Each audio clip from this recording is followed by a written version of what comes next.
Maayong adlaw kanining tanan nga nagpaminaw karon, ning tulumanon kini ang akong suliran. Ilabi na kaninyo Dr. Rene Obra ug Attorney Elaine Bathan. Ingon man sa mga artista nga maghatag og kinabuhi ning akong suwat suliran.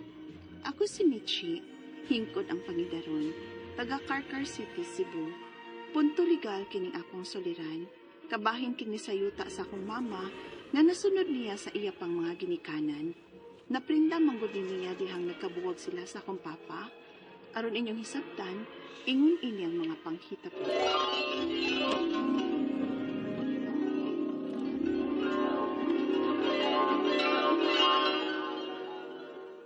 Mitzi, di ba day off marunin mo?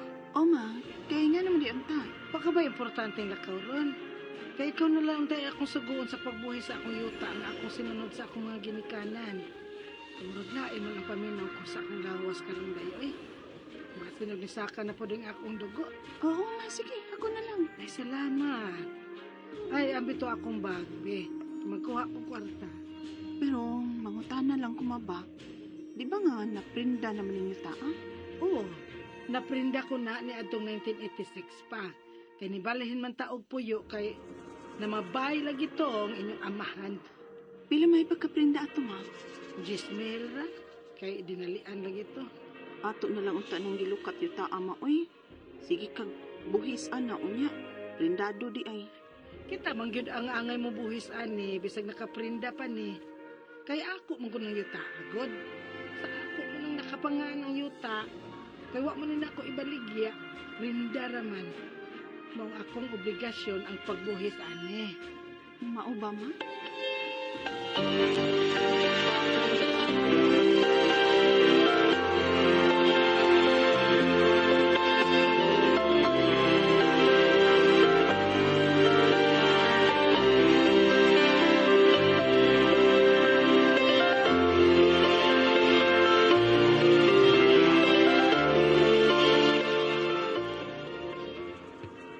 Ako pa ninyo, Michi.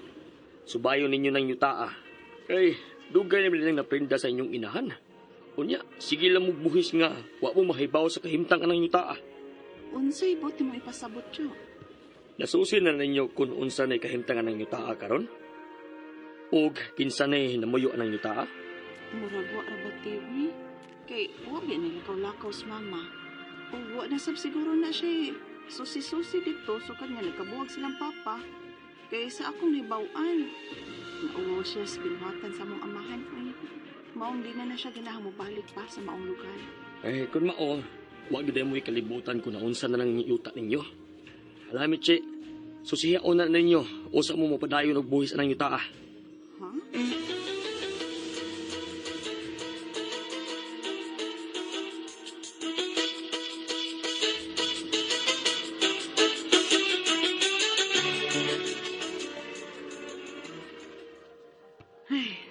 Dili pa ko anda mo balik katong lugar na, oy Michi.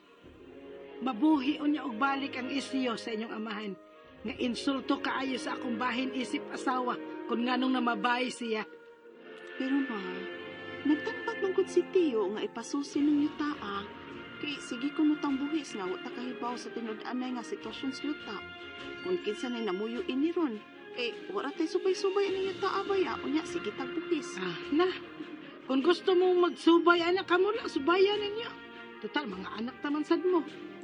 Kaya pagsigi ko og buhis anang yutaa, hangtod karon, dili man na para ako. Para na ninyo nga mo'y sumusunod anang yutaa. Sige ma, ako'y magsubay anang yutaa. Kaya kung mag-unsa man, magkinaunsa gani, magsabot-sabot may managsuon nga amo na lang ng lukaton.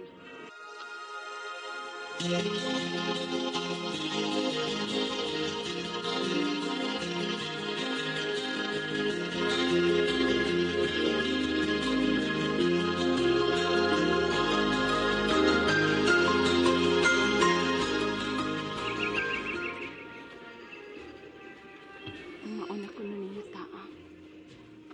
Pero may nagpay naman din Ako abawban? Kung kinsa mo kaning bala? Mangayo ko katahuran. Mayo! Mayo!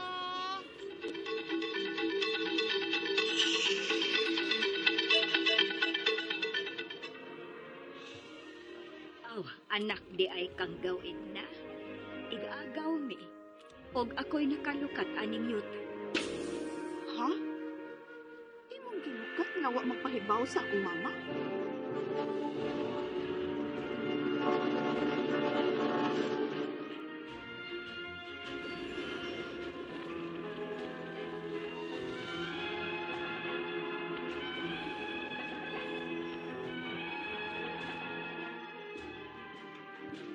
Gilukat sa ig-agaw ni mama ang iyang yuta nga naprinda nga wa mahibaw si mama.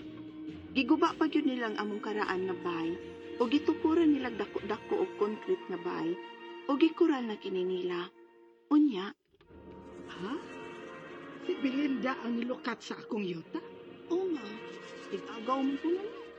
Oh, first degree kasi ni Belinda. Pero, wa man ko makaibaw nga siya ang nilukat sa akong yuta nga naprinda. Unya, kung saon man na aron ma ha? Nga nagbahay naman sila atong yuta nato. Ug di naman ta makasudsod sa atong yuta kay ila naman ang gikural karon. Ginoo ko. Kawa ko magdahom nga mahimo kini Belinda na ako. Unsa may atong buhato?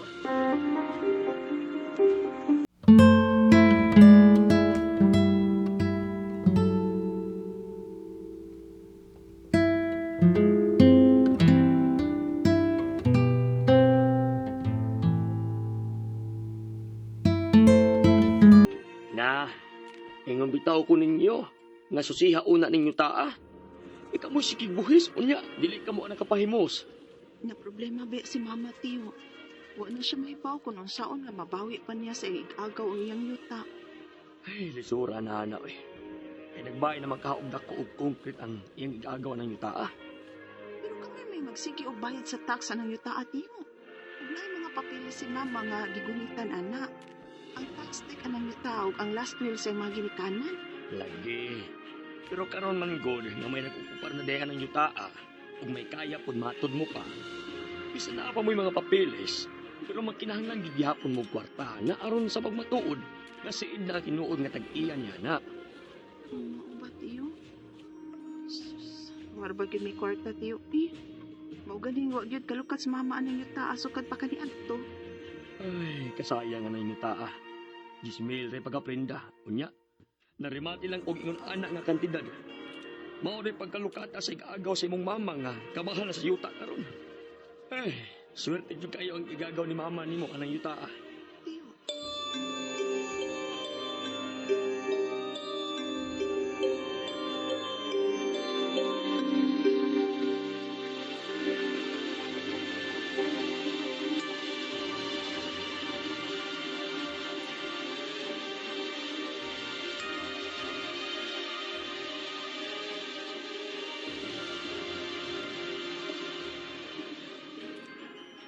Dili, Michi. Akong bawion ang yuta. Unya, saon na ma? Nga makagasto man kunutaan og dako aron makapamatuod ta nga imo ginang yuta. Ngano gumugasto pa man tagdako? Nga niyaman ako mga papeles na yuta. Maro lang yun tong akong igagaw. Nagtuo tingali siya nga dili na ko interesado anang yuta. Mao man gani nga nagsige kog buhis anang yuta. Kay kamo nga akong mga anak ang akong gihuna-huna. Kay aron may ikabilin pug ko ninyo kung mawa na unya ko. Pero unsaon man lagi na ron ma? Nagilukat naman ko na sa imong ig-agaw. Ug nagbahay naman siya dito sa imong yuta. Bawion ko gid ng yuta, Amiche. Bawion ko na. Mangutang ko.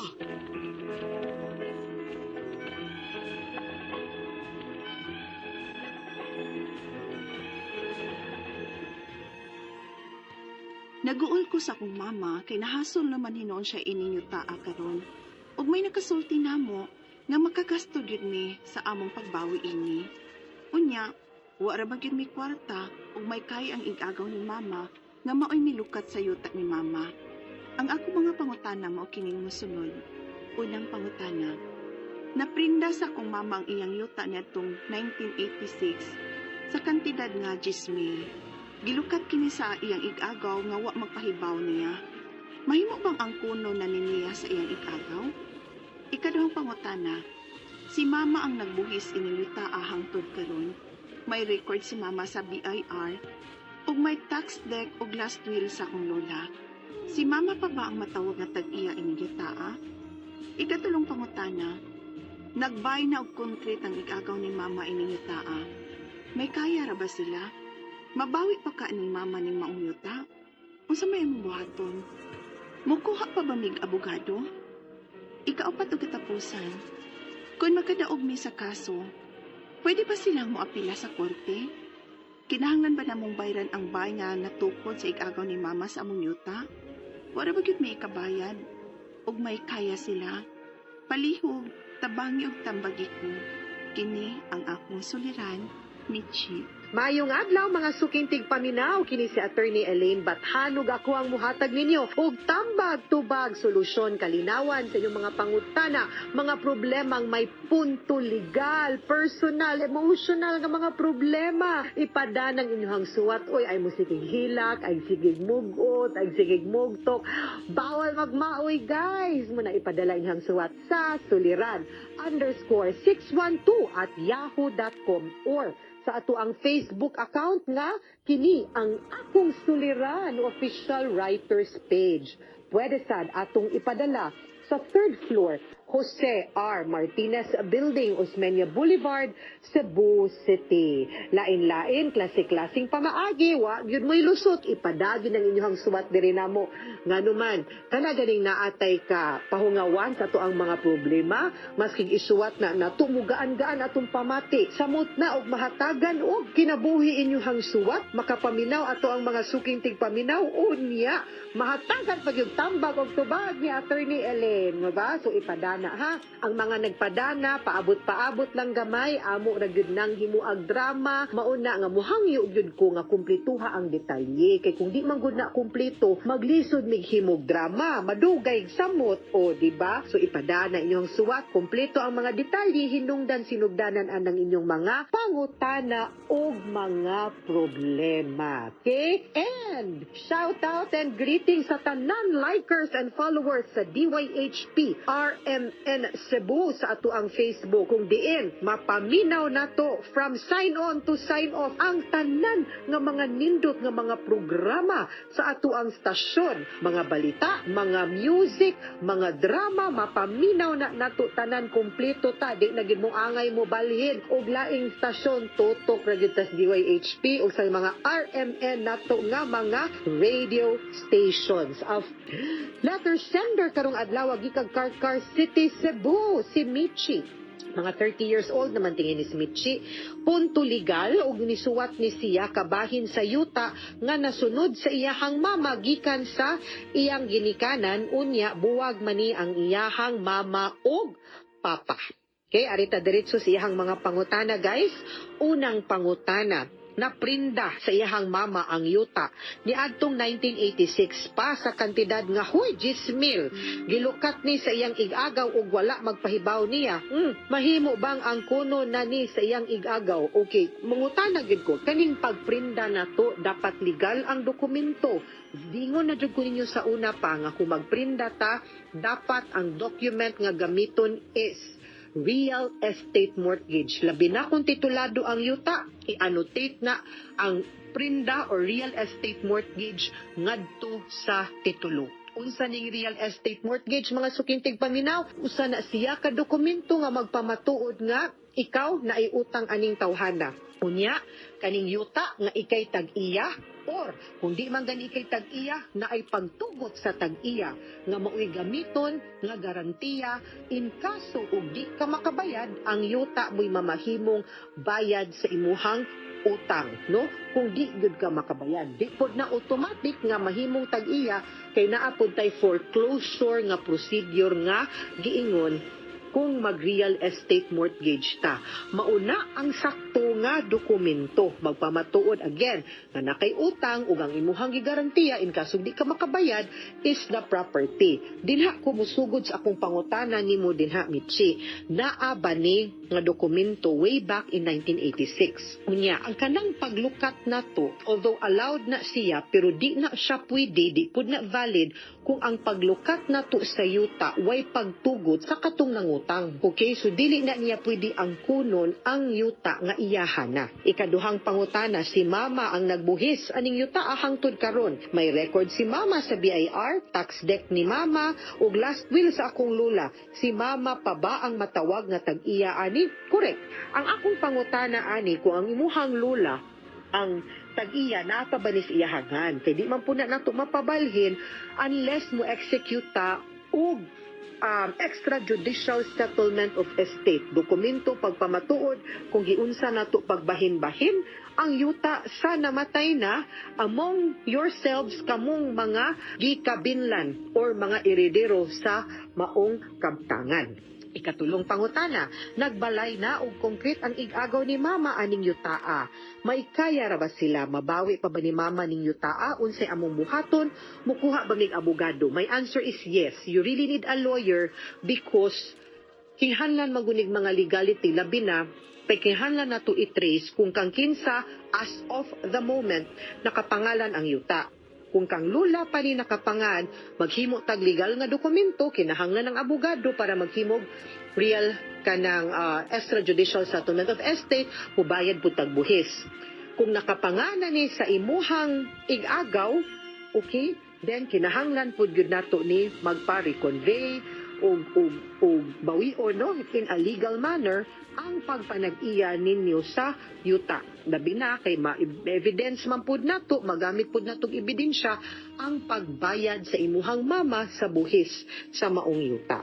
Or kung nakapangan ninyo, nga nagtukod lang siyag konkreto din ha, ejectment po. No? So magdepende na sa mga dokumentong gikupta ninyo.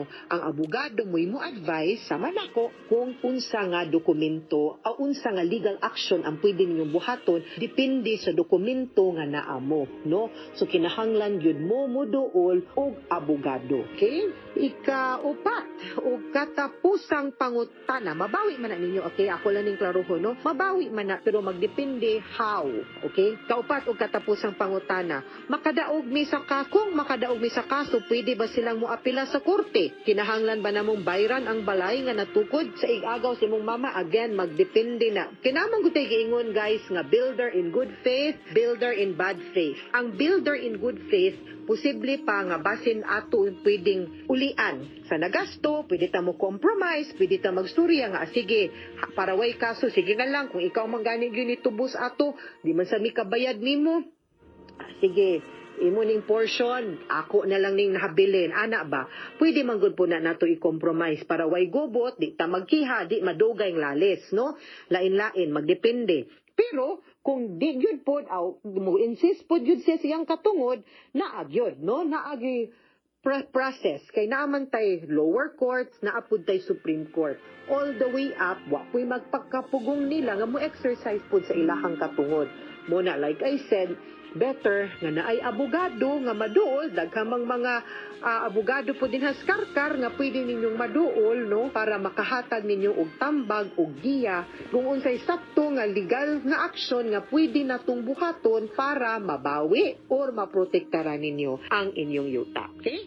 Mga sukintig paminaw, hinaot unta nga naamoy nakutlo na pagtulunan karong adlaw. Kini si Attorney Elaine Bathan, daghan kay salamat sa inyong pagpaminaw sa atong tulumanon hangtod sa sunod nga sugilanon din higapon sa tuwang programa. Kini ang akong suliran gikan sa RMN Production Center, Radyo Mo Nationwide. Tatak RMN, daghang salamat o maayong adlaw.